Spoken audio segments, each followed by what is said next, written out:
My name is Lucy Bennett. I'm 30 years old. That day, I drove through the barren fields outside Omaha, Nebraska, heading back to my childhood home after exactly 6 years away. The wind slammed cold against the windows, but my heart felt even colder.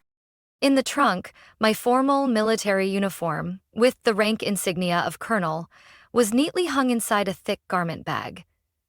It had taken me nearly 11 years to earn that position, but to my family, it had never meant anything. My father, Marcus Bennett, is one of the longtime executives at Westcore Systems, a company that provides defense technology solutions. He's worked there for nearly 30 years, and that, according to my mother, is the pride of our whole family. My younger brother, Sean, had just been promoted a few months ago. His new project was praised like he had just invented electricity. And me? I had been labeled the lost one, ever since I took an ROTC scholarship and chose the military instead of getting an MBA like they wanted. My SUV turned onto the gravel path leading up to the driveway. The house looked exactly the same. White paint, old wooden door, the same cracked front step that had never been fixed. It was as if time had forgotten this place. I clenched my teeth. Familiarity didn't bring warmth. It only reminded me that here, I had always been the outsider. I placed my hand on the door handle when my mother's voice called out from the kitchen. Not a single step to greet me. "Oh, finally came home, huh? I thought you'd cancel last minute again, like you did last Christmas." I walked in, trying to keep my voice calm. I was in Syria then. There was a security alert.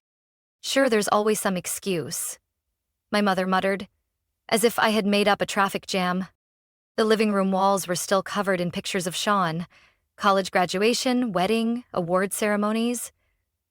And me? Not a single photo. The picture of me in uniform when I made major that once hung there had vanished without a trace. Sean's on his way. He just got appointed head of strategic development. The CEO chose him personally, my mother said as I stepped into the kitchen, slicing onions with a bright smile, like she was talking about a celebrity. "That's great. I'll congratulate him," I replied flatly. She nodded, then went on and on about Sean's new house in a luxury suburb, about the electric car Megan, Sean's wife, had just bought.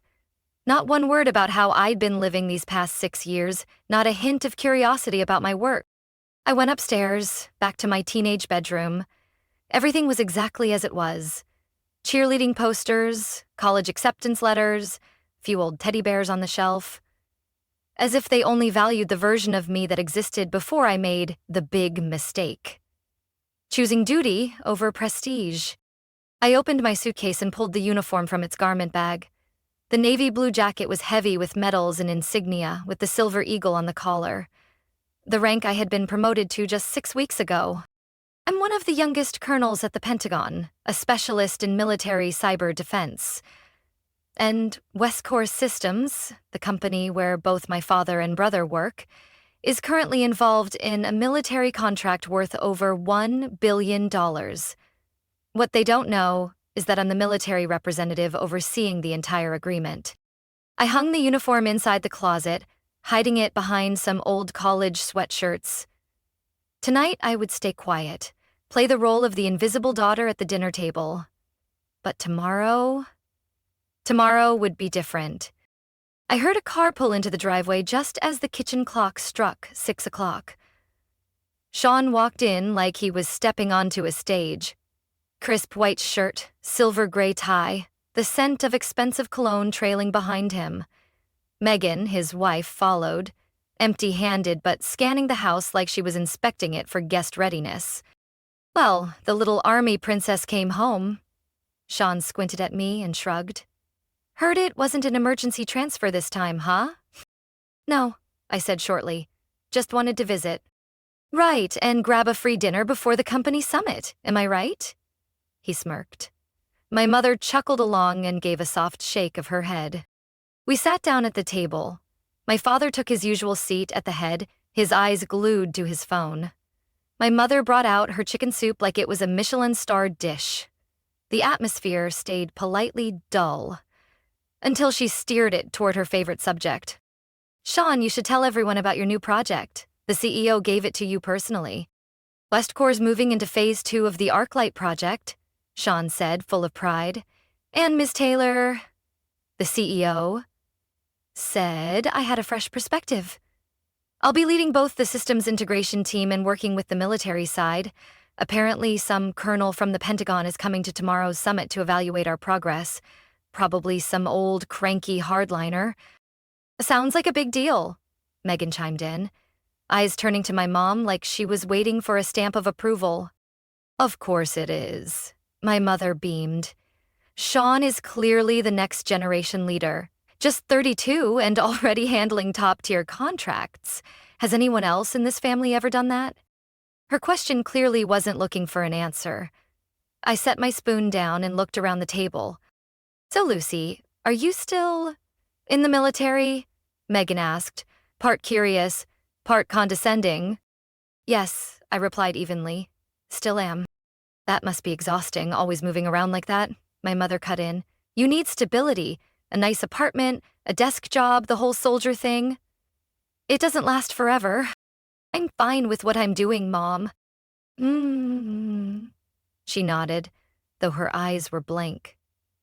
It's just a shame. All that potential. Your teachers always said you had a natural talent for leadership in business.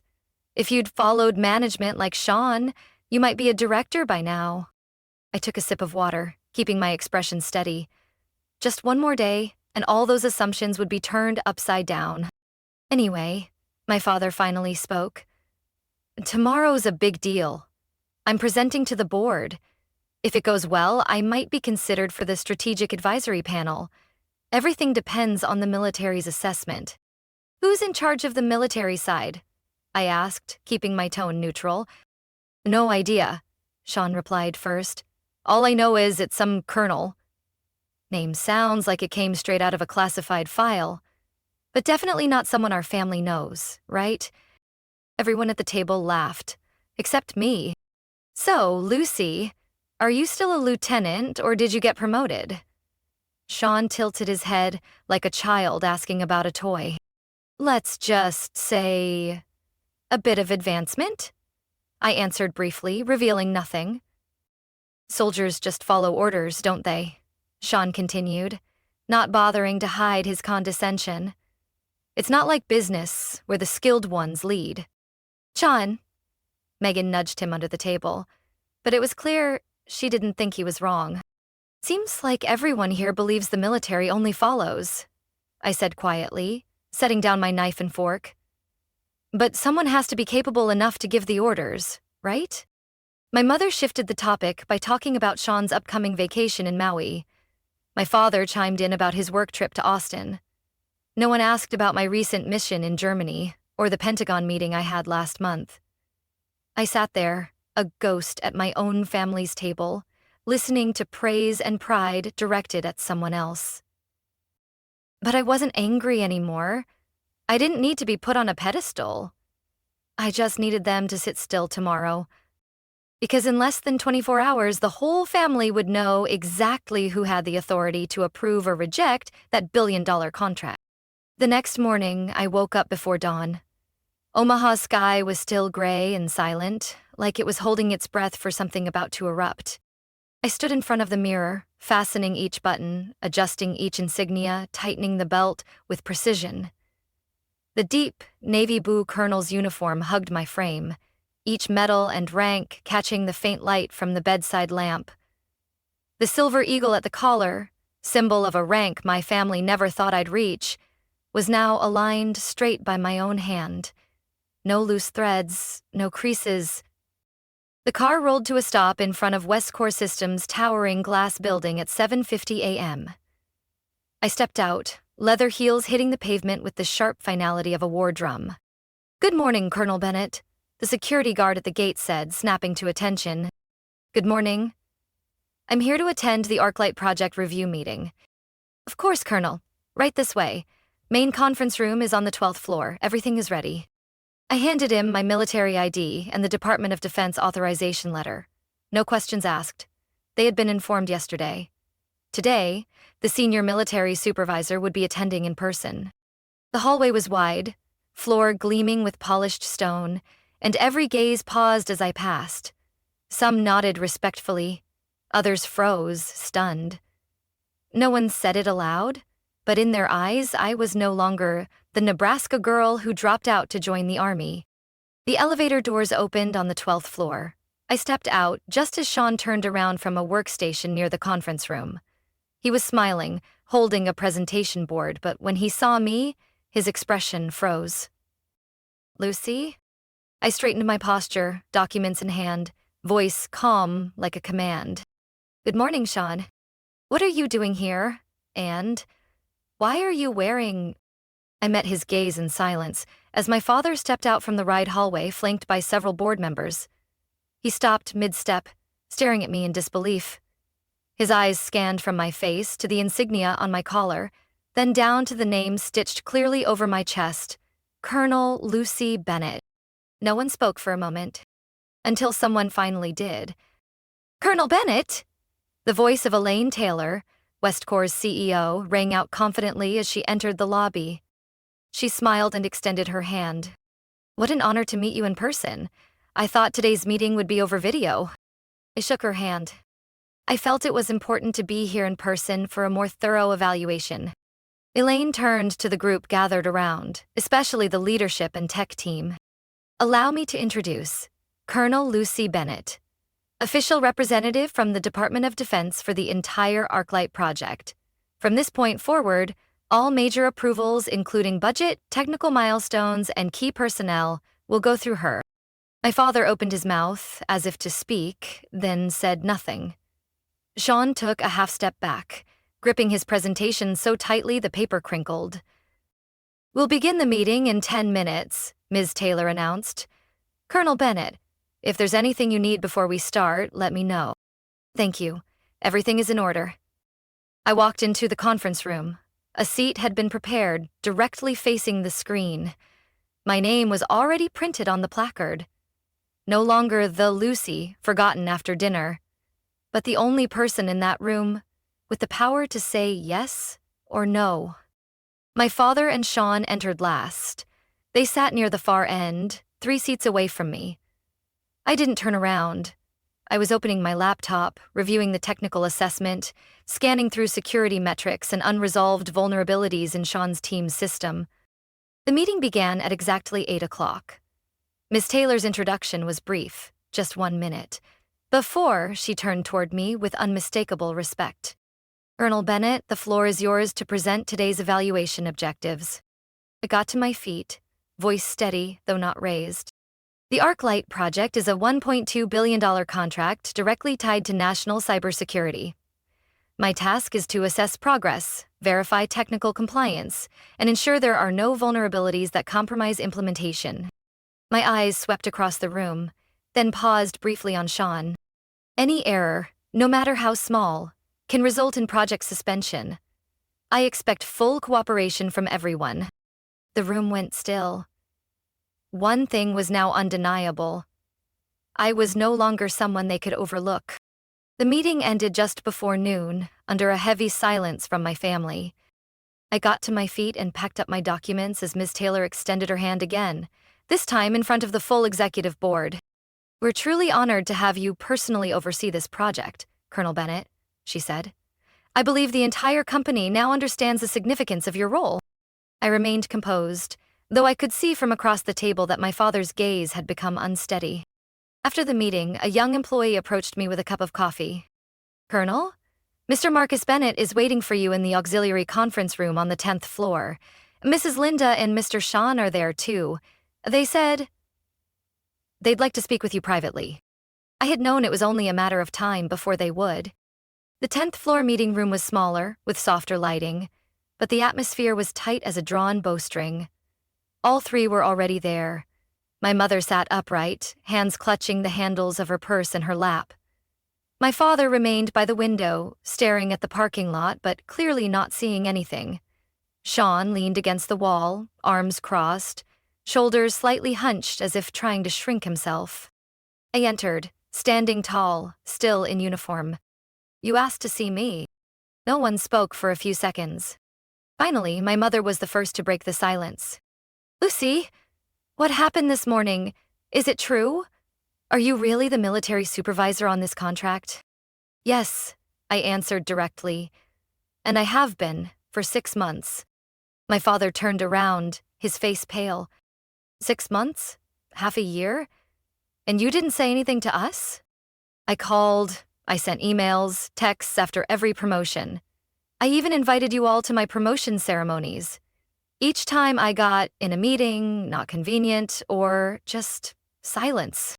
Sean spoke up. Oh, you planned this to surprise us today. You wanted to humiliate me in front of the CEO? I turned to him, meeting his eyes. It wasn't about you. You're not that important. You're in charge of one part of the project. I'm the final approver.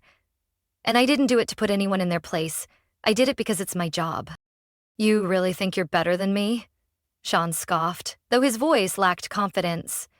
Just because you wear a uniform and have a few badges? Not a few badges. 11 years of service. Countless unnamed operations. Nights spent defending military systems from cyber attacks halfway across the world. I paused, voice steady. While you once crashed your department's internal network because you forgot to change the default password after setting up a demo unit last March. Sean's face flushed. You're insulting me in front of Mom and Dad? No, I'm telling the truth. And I've never had a chance to do that in this house. My mother lowered her gaze. She had nothing left to defend. My father slowly sat down in a chair. His voice softened. Lucy, maybe I was wrong. I always thought you chose a temporary path, that the military was just a detour. But now I see you don't have anything left to prove. No, I don't. But I once needed to be heard. Just once. My mother's voice shook. I'm sorry for not understanding you, for always trying to make you more like Sean. But I never imagined you could accomplish so much. I looked at her. You didn't need to imagine. I just needed you to believe and ask. The room fell silent. Only the soft hum of the ceiling fan remained. After a long, awkward pause, Sean finally spoke. I always thought I was the one winning. I had the house, the title, the wife. But today, when you stood and spoke in that meeting, I realized I never understood the scale of what you do. Thank you for saying that. My father stood and stepped toward me. He extended his hand. For the first time. Not as a controlling parent, but as a colleague. Colonel Bennett, I'm proud of you. I shook his hand. I hope you mean that this time. His eyes didn't flinch. I'll never let someone do that. I turned to my mother. She was still dabbing her eyes with a handkerchief. I just hope you can forgive me, if you can. I didn't say anything. I simply placed my hand gently on her shoulder. I left the 10th floor conference room with their apologies trailing behind me. Not because I wasn't ready to forgive, but because I hadn't yet forgotten what had been buried for 11 years. The first time I ever mentioned ROTC was in my sophomore year of college. That day, I brought home a brochure about the military scholarship program, placed it carefully on the dinner table, and looked my father straight in the eyes. He glanced at it briefly. The military is for people with no options, he said, voice cold as steel. You don't need to throw away your future just to get free tuition. My mother looked over at Sean, who had just been accepted into a West Corps internship. She smiled and said, You can do something bigger, Lucy. You used to say you wanted to run a company, remember? I folded the brochure without responding. But my decision was already made. 3 months later, I began basic training. The weather at Fort Leonard Wood was the perfect test. Cold rain that cut like glass, wind that slapped like a whip. I wasn't used to it. I wasn't stronger than anyone else. But I didn't quit. I graduated with honors, commissioned as a second lieutenant. No one in my family came to the oath ceremony. I sent the pictures, but no reply ever came. A local news article covered my achievement, but my father still only shared a post about Sean being promoted to project assistant. I didn't keep count of how many times I was dismissed. I just remember clearly how it felt to walk into conference rooms where everyone wore civilian clothes and I was the only one in uniform. They called me a walking tech patch, but no one knew I was the one who discovered a security flaw in the Western base's internal network. A flaw that could have opened the door to a foreign attack. That accomplishment led to my transfer to Cyber Command. 2 years later, I became a captain, then a major. I studied artificial intelligence, quantum encryption, and advanced infiltration techniques. No one in my family ever asked what I was working on. Then came that fateful night at the Utah base. A core-level surveillance system began sending irregular signals. The log files showed access attempts originating from inside the network. A stealth breach was underway. If not stopped, hundreds of classified documents, including troop deployments across Europe, could be stolen. I didn't sleep for 38 hours. Every line of code, every IP address, every protocol was traced. I built secondary firewalls, redirected the data to a hidden partition, and lured the intruder with a decoy system. In the end, the system was restored. All data remained intact. The Secretary of Defense personally sent me a letter of commendation, a first in my career. Soon after, I was nominated for an accelerated promotion to Lieutenant Colonel. And it was at that moment I was summoned to Lieutenant General Eleanor Grant's office. She looked at me from behind her desk, stern but not cold. "I've been watching you for 3 years, Bennett. You have the skill. But more importantly, you have the grit." I lifted my chin slightly, silent and steady. "I need a military representative at Westcorps. Their new project has massive potential, but it also carries high risk, and I know you have a prior connection to the company." I wasn't surprised. In the military, nothing is ever truly secret. "I don't want to repeat my mistakes," she continued.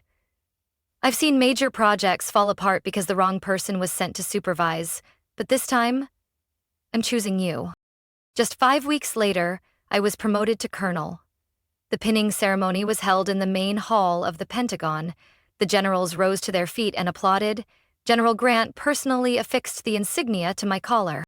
No one from my family was there. I used to hope they'd show up, even just one of them. But eventually, I learned to stop hoping. The next morning, I packed up and left the base to fly back to Omaha. The official appointment letter from the Pentagon was tucked inside my bag. They still didn't know that the daughter they once labeled as having chosen the wrong path had walked far enough not to need their recognition anymore, but was still strong enough to return, stand before them, and not need to prove anything. 6 months after that pivotal meeting, my apartment in the Navy Yard neighborhood of Washington, D.C., was filled with the sound of conversation and the smell of baked apples.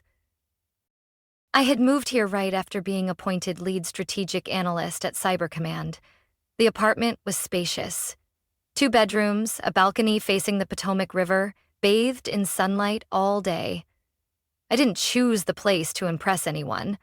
I chose it because it felt like rebuilding a life, this time on my own terms. I invited the whole family over for a weekend dinner. No special occasion, just simply time to reconnect properly. My father was the first to arrive. He showed up at the door with something wrapped carefully in newspaper and tape. When I unwrapped it, my heart tightened. It was the article from Defense News, a feature praising my role in the successful deployment of the quantum defense system for the ArcLight project, with a photo of me in uniform shaking hands with General Eleanor Grant at the launch event. My father had it professionally framed in walnut wood, the glass crystal clear, not a scratch on it. "I hung the original in my office," he said, his voice not even trying to hide the emotion. "This one is for you, if you want it." Without a word, I nodded softly and let him in. My mother came next, holding a red box, the same one she used to carry cookies to neighbors during the holidays. I immediately recognized the scent of baked apple cinnamon pie, my childhood favorite. "Same recipe, but with less sugar," she smiled, a bit hesitant. "You're living healthy now, right?" "You remember that?" "How could I forget? You once ate half a pie when you were 8. I invited her in and quietly placed the pie on the table, right in the middle of the wine glasses and salad plates. Sean and Megan arrived last. Gone were the flashy suits and the usual smug demeanor. Sean wore a light blue shirt, khaki pants, and carried a bottle of Italian red wine in one hand. Not the kind you used to like, but I read it pairs well with grilled meat, he said, handing me the bottle like an apology wrapped in subtle grace. We had dinner, like a real family, something we hadn't done in years. No skeptical looks, no snide questions. Just an initial awkward quiet that gradually melted into something comfortable. Have you been following the recent AI-driven cyber attacks? Sean asked while helping me clear the table. We just handled a pretty clever wave of phishing. I tilted my head and looked at him. How did you handle it? Used deep learning to detect email context, inspired by the model you referenced in the last review. And yes, I cited it properly. I smiled. As long as you don't take full credit like in college. That, I already apologized for. Sean scratched his head, then looked at me. But seriously, Lucy, I don't just respect your rank. I admire how you actually understand a world the rest of us are still trying to find our footing in. Megan, seated next to him with her hand resting on his chair, gave a soft smile too. He's talked about you a lot these past few months. All good things. I think it's changed him more than you know. I looked at Sean. And in that moment, I didn't see a competitive younger brother, but a man trying to learn genuine respect. As we began to clear the table, the doorbell rang again. I opened the door, and there she was. A presence that commanded the room without effort or explanation. General Eleanor Grant. Sorry I'm late, she said, lifting a bottle of champagne. Got caught in a meeting with the secretary. But I told them, tonight, I have a more important appointment. I laughed and welcomed her in. The room went quiet as she entered. My father immediately stood and extended his hand. General Grant, it's truly an honor. Lucy's told us so much about you. And I've heard plenty about you too, Mr. Bennett, she said, shaking his hand firmly. Your daughter is one of the sharpest warriors I've ever met, and one of the kindest. Dinner continued with stories from military life, woven with laughter. The atmosphere wasn't entirely natural, but it was sincere. My father asked questions I'd waited my whole life to hear. Why cybersecurity? Why not choose an easier path? My mother shared how I once dismantled our home computer out of sheer curiosity about where the hard drive was. When everyone started to leave, my father lingered by the door. You know, Lucy, he said, I used to think your silence was stubbornness, but now I realize it was strength. Without a word, I rested my hand on the framed article in the living room, the same one I'd hung before dinner. The warm light from the lamp lit up the headline, Colonel Lucy Bennett, the mind behind America's quantum firewall. Not the medals, not the titles, just me. And maybe that was enough. After that night, nothing changed overnight. No one flips the page on an entire chapter with a single handshake or warm meal. But something was different. I could feel it. Real, though slow, though imperfect. My father began calling more, not to offer advice, but to ask. You have a minute? I want to understand that network segmentation algorithm you mentioned. The way he now referred to me as you when discussing internal meetings at Westcore almost made me laugh. He was slowly getting used to talking about his daughter as an expert in a field he once considered peripheral tech support. My mother started emailing. Short messages, some just a few lines. You doing okay? I saw something on the news today about a cyber attack in Asia. I didn't fully understand it, but I still got worried. Tried baking those oatmeal cookies you liked in high school. Still burned, just like back then. But Sean, he surprised me the most. He started sending technical documents, not to show off, but to ask for feedback. He sent a draft proposal for improving Westcore's internal security team, along with a message. I know you're busy, But if you have a moment, I'd really appreciate your thoughts. The team still talks about your last evaluation. I waited. Later that evening, I printed the file and read it line by line, not out of duty, but because I was finally ready to see my brother as a true collaborator. For a long time, I thought all I wanted was recognition. For my parents to stand in a crowded room and say, "My daughter is a colonel." I thought quiet revenge, through achievement, through authority, would make the years of being overlooked feel worth it. But it didn't. What I really needed deep down was understanding. Not praise or exaggeration, but a quiet gaze, no longer clouded by assumption. It was when my mother stopped asking, "When will you leave the military?" and started asking, "Does anyone at work make things harder for you?" When my father stopped calling my article an exceptional achievement and started calling it proof that someone can choose a different path and still serve the country. When Sean stopped saying, "You've surpassed me," and started saying, "We should collaborate." One weekend afternoon, I sat in my usual cafe near the Pentagon, rereading a letter from General Grant. She had retired a few weeks prior. Her handwritten note, sent only to me, said, "Lucy, you don't need anyone to pin the badge on you anymore. You know exactly who you are and what you've been through. But if there ever comes a time when you feel tired, remember this: the right path doesn't need to be crowded. It just needs you not to give up." I folded the letter and closed my eyes for a moment. Outside, the autumn wind rustled golden leaves across the sidewalk. People passed by, busy with their day, unaware that the woman in the gray coat sitting quietly in the corner of that cafe was once the daughter her own family saw as the one who lost her way, who ate dinner alone on freezing bases, who once stood before a bulletin board with her name on it while no one at home cared enough to read it. But now, I wasn't alone anymore.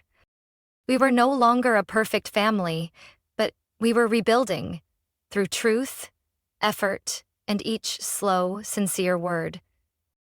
Lucy Bennett's story reminds us that the most meaningful recognition doesn't come from proving others wrong. It comes from staying true to the path you believe in, even if you walk it alone. In a world that often measures success by outdated standards, those who dare to break the mold deserve respect. When you live with integrity, time takes care of the rest. And sometimes, the very people who once turned away will be the first to stand and speak your name with pride. What are your thoughts on Lucy's journey and her family's transformation? Share your feelings in the comments below. And don't forget to follow the channel for more powerful, heartfelt stories about life and family.